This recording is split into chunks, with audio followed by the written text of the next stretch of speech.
बिस्मिल्लाहिर्रहमानिर्रहीम। स्टूडेंट अस्सलाम वालेकुम। मोहम्मद आतिफ आपका फिज़िक्स टीचर। स्टूडेंट आज हम बात करने जा रहे हैं चैप्टर नंबर 6 की। तो चैप्टर 6 है हमारे पास फ्लूइड डायनामिक्स।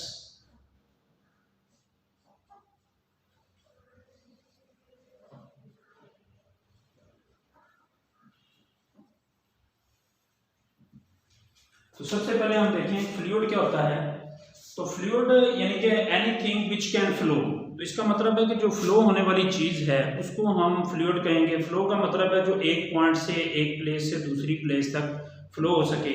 मीन्स यहाँ पर हम सॉलिड्स की बात नहीं करेंगे, हम यहाँ पर लिक्विड्स और गैसेस की बात करेंगे। तो सबसे पहले फ्लूइड देखते हैं। एनी सब्सटेंस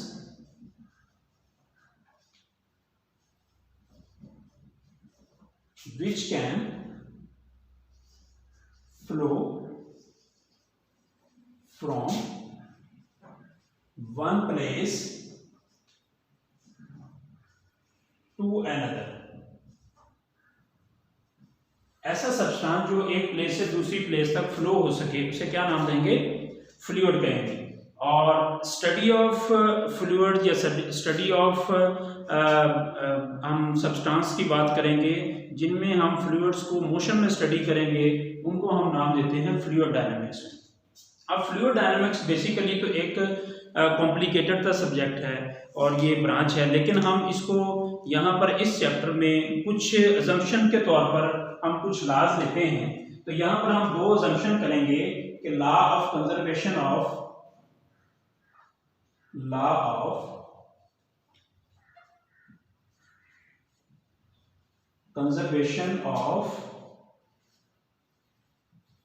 मैस डिस्कस करेंगे, और law of conservation of mass जो है वो फ्लूइड के केस में इक्वेशन ऑफ कंटिन्यूटी को शो करेगा।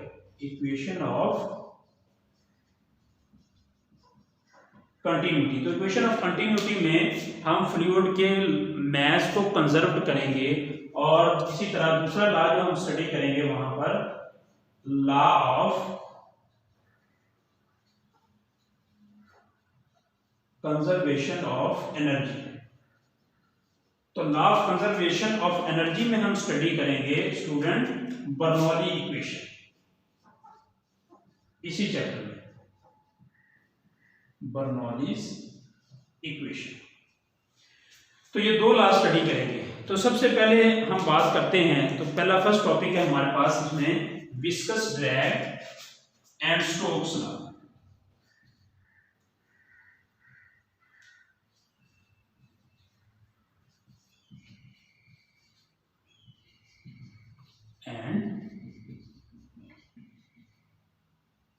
Stokes law.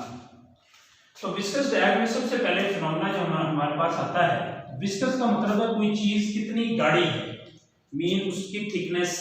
तो इसमें सबसे पहली डेफिनेशन जो हमारे पास आती है वो है विस्कोसिटी। विस्कोसिटी एक ग्रीक वर्ड है और इसको रिप्रेजेंट करते हैं ईटा से। ईटा मीन ये एक ग्रीक वर्ड है। तो विस्कोसिटी क्या है? The frictional effect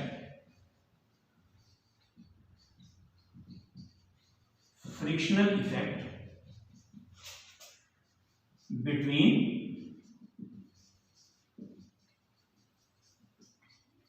different layers of flowing fluid। जो फ्लूइड फ्लो हो रहा है, इसका मतलब है एक अगर फ्लूइड फ्लो हो रहा है तो जो फ्लो होता है उसकी लेयर्स बनी होती है। तो लेयर्स का एक दूसरे के ऊपर स्लाइड करना मीन वो एक दूसरे को फ्रिक्शन प्रोवाइड कर रही है। वो जो फ्रिक्शनल इफेक्ट है वो बेसिकली कहलाता है विस्कोसिटी। तो विस्कोसिटी क्या डिटरमाइन करती है? Viscosity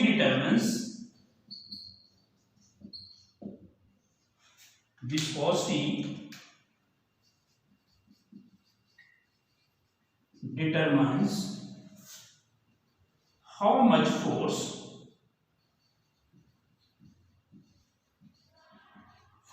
is required to slide one layer over an another layer, कि एक लेयर का दूसरी लेयर के ऊपर स्लाइड होने के लिए कितनी फोर्स रिक्वायर्ड होती है, तो उस फोर्स को बेसिकली हम नाम देते हैं विस्कोसिटी का। तो विस्कोसिटी में अगर हम देखें तो हमारे पास कुछ मटेरियल ठीक होते हैं, फ्लूइड की डिफरेंट टाइप्स है। लेट्स सपोज अगर हम बात करें कि हमारे पास हनी है, शहद जिसे हम कहते हैं, और थिक तार का मतलब है तारकोल। ये ऐसे कोफिशिएंट हैं, ये ऐसे मटेरियल है हमारे पास फ्लूइड हैं जिनका जो ईटा होता है कोफिशिएंट ऑफ विस्कोसिटी ये बेसिकली लार्जर होता है। मीन कि इनकी जो स्लाइड्स हैं, यानी अगर आप एक वाटर को फ्लो करवाएं एक जगह से उसी जगह से आप शहद को फ्लो करवाएं तो डेफिनेटली जो वाटर होगा वो फ्लो ज्यादा करेगा, तेजी से फ्लो करेगा। मीन उसकी जो लेयर्स हैं, वाटर के दरमियान जो लेयर्स हैं वो उनके दरमियान जो फ्रिक्शनल इफेक्ट है वो कम है, मीन कोफिशिएंट ऑफ विस्कोसिटी कम है। इसी तरह अगर हम मिल्क की बात करें और वाटर की बात करें तो बेसिकली ये भी फ्लो होने वाली चीज है और ये भी फ्लो होने वाली चीज है, तो इनमें जो ईटा होगा वो हमारे पास क्या होगा, स्मॉलर होगा। पॉइंट क्लियर हुआ? तो इसका मतलब ये है कि विस्कोसिटी बेसिकली फ्लूइड की जो फ्रिक्शनल इफेक्ट है मीन उसकी थिकनेस पे डिपेंड करता है कि कोई चीज फ्लूइड कितना थिक है, कितना जो है वो गाढ़ापन है, कितना उसके अंदर जो थिकनेस कम है, इस चीज पे डिपेंड करता है। तो इन दोनों चीजों के इफेक्ट की वजह से आगे हम स्टडी ये करेंगे कि अगर हम गैसेस की बात करते हैं, यानी यहाँ पर हमने सॉलिड की बात नहीं करनी, हमने यहाँ पर लिक्विड्स और गैसेस की बात करनी है। तो गैसेस में भी और लिक्विड्स में भी विस्कोसिटी होती है, लेकिन ये विस्कोसिटी नॉन जीरो होती है। नॉन जीरो का मतलब जीरो नहीं होती। अब फर्ज करें आप गैसेस की बात करते हैं, आप अगर गाड़ी में जा रहे हैं और अपना हाथ बाहर निकालें तो गाड़ी अगर स्लो स्पीड से जा रही है तो आपके हाथ को कम फोर्स लगेगी, मीन जो गैस फोर्स लगा रही है आपके। अगर गाड़ी तेजी से जा रही है, फुल स्पीड से जा रही है, तो मीन आपका हाथ पीछे की तरफ जाएगा। मीन स्पीड बढ़ाने से आपके जो हाथ पर फ्रिक्शनल इफेक्ट की वजह से जो फोर्स लगी वो बैकवर्ड की तरफ लगी। तो इससे ये पता चलता है कि जितनी गाड़ी स्पीड से मूव करेगी उतनी आपको कोई फोर्स बैकवर्ड की तरफ लेके जाएगी, और इस फोर्स को नाम देते हैं बेसिकली विस्कस फोर्स या ड्रैग फोर्स। तो ड्रैग फोर्स की यहां पर डेफिनेशन करेंगे।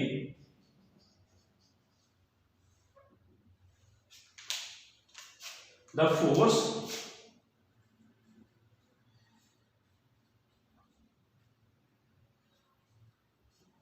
experienced by a body,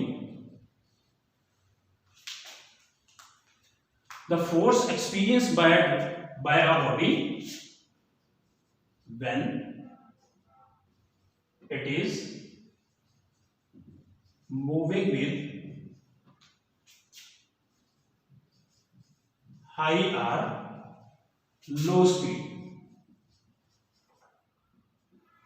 अगर कोई बॉडी हाई या लो स्पीड से, मीन रिटार्डिंग फोर्स, यानी ऐसी फोर्स, द रिटार्डिंग फोर्स या मूविंग कंडीशन में अगर आप जा रहे हैं, आप मूव कर रहे हैं, मीन आपके हाथ को मोशन को जो बैकवर्ड की तरफ लेके जाए, रिटार्डिंग फोर्स होती है, उसे हम नाम देते हैं ड्रैग फोर्स का। और ये क्या है? It is a retarding force. और ये ड्रैग फोर्स क्या होती है? रिटार्डिंग फोर्स होती है। तो मींस जितनी वेलोसिटी ज्यादा होगी, और ये डिपेंड करती है बॉडी की स्पीड पर। अगर स्पीड हाई होगी, हाई स्पीड, मोर ड्रैग फोर्स। लो स्पीड होगी तो ड्रैग फोर्स भी कम होगी। तो अकॉर्डिंग टू स्टोक्स लॉ, अगर हम स्टोक्स लॉ में ड्रैग फोर्स को देखें तो स्टोक्स लॉ को यहां पर डिफाइन कर लेते हैं हमारे पास। Stokes law, the drag force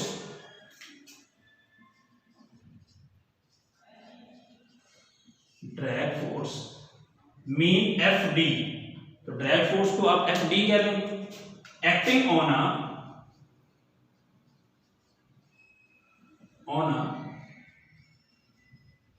particle particle का हमारे पास रेडियस क्या है r और उसकी वेलोसिटी क्या है v and coefficient of viscosity क्या है ईटा। तो उस पार्टिकल पर जो फोर्स लगेगी according to Stokes law Fd is equal to 6 pi eta r v. This is Stokes law. तो ये जो Fd है, इस Fd को बेसिकली नाम दिया जाता है ड्रैग फोर्स। इसका मतलब है कि ये बेसिकली ऑपोजिट फोर्स है जो बॉडी की मोशन को अपोज करती है, उसको बेसिकली नाम दिया जाता है ड्रैग फोर्स का। इट इज सिंपली, अगर हम लो स्पीड की बात करें तो डेफिनेटली ड्रैग फोर्स भी कम होगी। अगर हम हाई स्पीड की बात करें तो ये जो ड्रैग फोर्स है इसको फिर किसी फैक्टर पे डिपेंड नहीं करेगी, ये डायरेक्टली प्रोपोर्शनल टू स्पीड हो जाएगी। मीन स्पीड बढ़ जाएगी तो ड्रैग फोर्स भी इंक्रीज हो जाएगी, सिंपली हम ये कह सकते हैं। अब इस फिनोमेना की बुनियाद पर यहाँ पर अगर हम कोएफिशिएंट ऑफ विस्कोसिटी की बात करें तो ईटा हमारे पास यहाँ पर क्या वैल्यू आ जाएगी, eta is equal to Fd over 6 pi हमारे पास कांस्टेंट है, तो कांस्टेंट को हम नहीं लिखते, r और v को लिखते हैं, तो कांस्टेंट का हमारे पास कोई यूनिट नहीं होता। तो अगर यहां से हम ईटा की जो डेफिनेशन या इसकी SI यूनिट निकालें तो इनको F फोर्स का यूनिट देखें और r और v का, तो ये यूनिट बनता है हमारे पास किलोग्राम पर मीटर पर सेकंड। तो इसको जो समराइज करके तो हमारे पास ये यूनिट आता है। तो SI यूनिट आपके पास ये आ गया। अगर इसकी डायमेंशन की बात करें विस्कोसिटी की तो ये आ जाएगा m l -1 s -1, s की जगह आपके पास क्या आ जाएगा t। तो ये स्टूडेंट आपने इंफॉर्मेशन देनी है हमारे पास विस्कोसिटी, ड्रैग फोर्स और स्टोक्स लॉ, जो हमारे पास फर्स्ट टॉपिक था। इसी के रिलेटेड हम पहला यहाँ पर लॉन्ग क्वेश्चन स्टडी करेंगे और वो लॉन्ग क्वेश्चन इंपॉर्टेंट भी है, लास्ट टाइम बोर्ड में ये आ भी चुका है। टर्मिनल वेलोसिटी लॉन्ग क्वेश्चन है और इंपॉर्टेंट लॉन्ग क्वेश्चन है, और ये हमारे पास क्या है जी, टर्मिनल वेलोसिटी।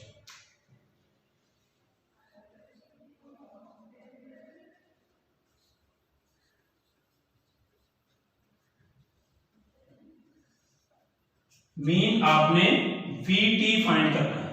तो टर्मिनल वेलोसिटी है क्या स्टूडेंट हमारे पास, कि लेट्स सपोज हमारे पास ये फॉग ड्रॉपलेट है, फॉग ड्रॉपलेट कह लें इसे, या एक बारिश का छोटा सा कतरा कह लें, ये बेसिकली स्फेरिकल बॉडी है।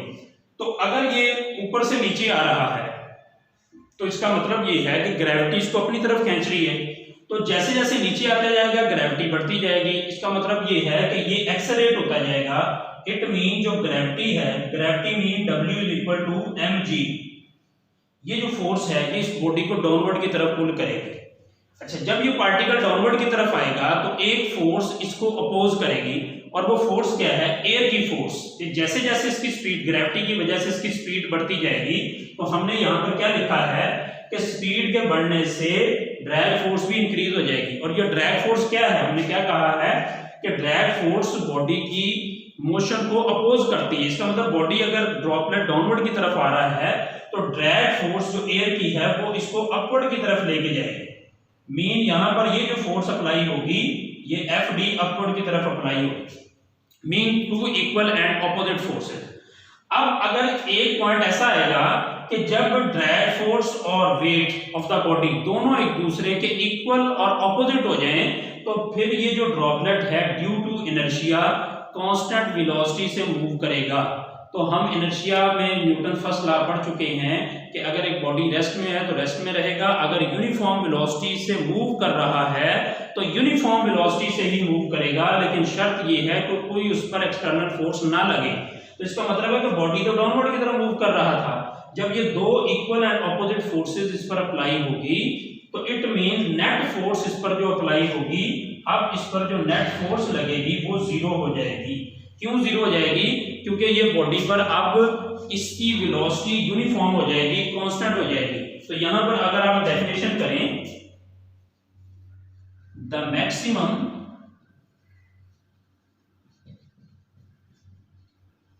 Constant velocity attains by a spherical body। तो ये ड्रॉपलेट क्या है हमारे पास, स्फेरिकल बॉडी। स्फेरिकल बॉडी जो अटेन करेगी maximum constant velocity in moving vertically downward. Vertically downward कब ये अटेन करेगी, when drag force becomes equal and opposite to weight of droplet या बॉडी। तो इसका मतलब ये है कि जब ये दोनों फोर्सेस एक दूसरे के इक्वल हो जाएंगी तो वो मैक्सिमम कांस्टेंट वेलोसिटी अटेन करेगा। मीन इसकी जो v हो जाएगी टर्मिनल वेलोसिटी। तो इसका मतलब ये है कि जिस पॉइंट पर ये दोनों फोर्सेस एक दूसरे को बैलेंस करेंगी उस पॉइंट के बाद जो बॉडी वेलोसिटी गेन करेगा मीन वो पॉइंट टर्मिनल कहलाएगा। इसका मतलब है टर्मिनल वेलोसिटी आपके पास कांस्टेंट हो जाएगी। अगर वेलोसिटी कांस्टेंट हो तो स्टूडेंट हम जानते हैं तो एक्सेलरेशन क्या हो जाता है, जीरो। अगर एक्सेलरेशन जीरो हो जाए तो according to Newton's law net force इस पर जो अप्लाई होगी ma, तो ma a जीरो हो गया तो f आपके पास क्या हो जाएगी, जीरो। तो अगर यहां से हम इसकी इक्वेशन देखें कि f नेट जो इस पर अप्लाई होगी, f नेट क्या है, weight vertically downward attractive force है और ड्रैग फोर्स बॉडी को ऊपर लेके जा रही है। ये दोनों फोर्सेस एक दूसरे के बैलेंस करेंगी तो फिर ये बॉडी क्या करेगा, अटेन करेगा मैक्सिमम कांस्टेंट वेलोसिटी, मीन इसका एक्सेलरेशन जीरो हो जाएगा। तो नेट फोर्स आपके पास क्या आ गई, जीरो, और वेट w किसके इक्वल है हमारे पास, mg, और ड्रैग फोर्स हमारे पास किसके इक्वल है, fd, और fd की वैल्यू क्या है, 6 पाई ईटा rvt। क्लियर। तो ये वैल्यू उधर जाके हमारे पास प्लस हो जाएगी। सिंपली आपके पास क्या आ जाएगा, mg is equal to 6 pi eta rvt। Mean इसको उधर ले जाए या ये वैल्यू शफल कर लें, बात एक ही है। तो यहां पर हमने फाइंड करनी है स्टूडेंट टर्मिनल वेलोसिटी। तो vt की जो वैल्यू आ जाएगी हमारे पास, vt is equal to mg over 6 pi eta r। ये हमारे पास क्या है, रेडियस। क्लियर होगी बात। अच्छा, अब हमारे पास देखें कि बॉडी जो डाउनवर्ड की तरफ स्फेरिकल, ये बॉडी क्या है, स्फेरिकल। अगर स्फेरिकल बॉडी देखें तो इसका हम मास फाइंड करेंगे तो हमारे पास फार्मूला होता है डेंसिटी का। डेंसिटी होती है मास ओवर वॉल्यूम। तो जो स्फेरिकल बॉडी होती है स्टूडेंट, उसका जो वॉल्यूम होता है 4/3 पाई r क्यूब होता है स्फेरिकल बॉडी का। तो यहां पर डेंसिटी की जगह हम रो पुट कर देंगे, रो, और स्फेरिकल बॉडी का वॉल्यूम यहां पर पुट करेंगे तो उसके साथ मल्टीप्लाई हो जाएगा, 4/3 pi r cube is equal to m। तो m की ये जो वैल्यू है हमारे पास, ये स्टूडेंट हम यहां पर पुट कर देंगे तो हमारे पास vt आ जाएगा, vt is equal to m की वैल्यू यहां पर पुट कर दें तो m की जगह आपके पास क्या आ जाएगा, 4/3 पाई r क्यूब। ये आपके पास आ गई वैल्यू m की, और इसके साथ रो भी है और g भी है। रो g ओवर क्या है हमारे पास, 6 पाई ईटा r। तो अगर हम यहां पर देखें स्टूडेंट, हमारे पास एक r की वैल्यू ये इससे कैंसिल होगी तो यहां पर रह जाएगा आपके पास r², पाई से पाई कैंसिल हो जाएगा, 3 नीचे आकर मल्टीप्लाई हो जाएगा 16, और कैंसिलेशन के बाद आपके पास रिजल्ट आ जाएगा 2/9 कैंसिलेशन के बाद। और यहां पर क्या आ जाएगा आपके पास, रो g, और ये क्या बन जाएगा, r² डिवाइडेड बाय ईटा। अगर स्टूडेंट हमारे पास यहां पर देखें आप, रो अगर एयर ले रहे हैं, अगर ड्रॉपलेट ले रहे हैं, उसमें जो डेंसिटी होती है वो कांस्टेंट होती है हमारे पास। कोई भी अगर एयर लेंगे तो 1.29 हो जाएगी, वाटर लेंगे तो 1000 होती है उसकी, g कांस्टेंट और कोएफिशिएंट ऑफ ईटा भी कांस्टेंट। तो मींस टू से दैट आपके पास ये फैक्टर अगर कांस्टेंट हो जाए तो फिर हम सिंपली कह सकते हैं कि जो vt है ये डायरेक्टली प्रोपोर्शनल हो जाएगा r² के। मीन अगर बॉडी का रेडियस ज्यादा होगा, रेडियस का स्क्वायर है स्टूडेंट यहां पर, अगर बॉडी का रेडियस ज्यादा होगा तो उसकी टर्मिनल वेलोसिटी भी ज्यादा होगी। Point clear? मीन उसकी स्पीड भी ज्यादा होगी। अगर रेडियस कम होगा तो उसकी स्पीड भी, और स्क्वायर ऑफ रेडियस के इक्वल है, ये बात ध्यान में रखिए कि अगर रेडियस को 2 टाइम्स कर दें आप तो इसका मतलब है टर्मिनल वेलोसिटी 4 टाइम इंक्रीज हो जाएगी। एमसीक्यू ध्यान में रखना है। अगर रेडियस को 3 टाइम कर दें तो टर्मिनल वेलोसिटी 9 टाइम इंक्रीज हो जाएगी। तो ये फार्मूला स्टूडेंट हमने ड्राइव करना है कि simply terminal velocity is directly proportional to square of the radius, और 2/9 और रो जी ओवर ईटा, ये फैक्टर आपके पास क्या आ जाएगा? कांस्टेंट। क्लियर होगी बात स्टूडेंट हमारे पास? तो यहीं से अगर हम बात करें इसी एग्जांपल से, तो फर्स्ट आपके पास जो एग्जांपल है 6.1, तो 6.1 एग्जांपल में स्टूडेंट हमारे पास क्या है जी कि उसने एक ड्रॉपलेट, उसका रेडियस दिया हुआ है और रेडियस हमारे पास क्या है 0.010 सेंटीमीटर। तो अगर हम मीटर में कन्वर्ट करें तो 1 × 10⁻⁴ मीटर बनता है। क्लियर?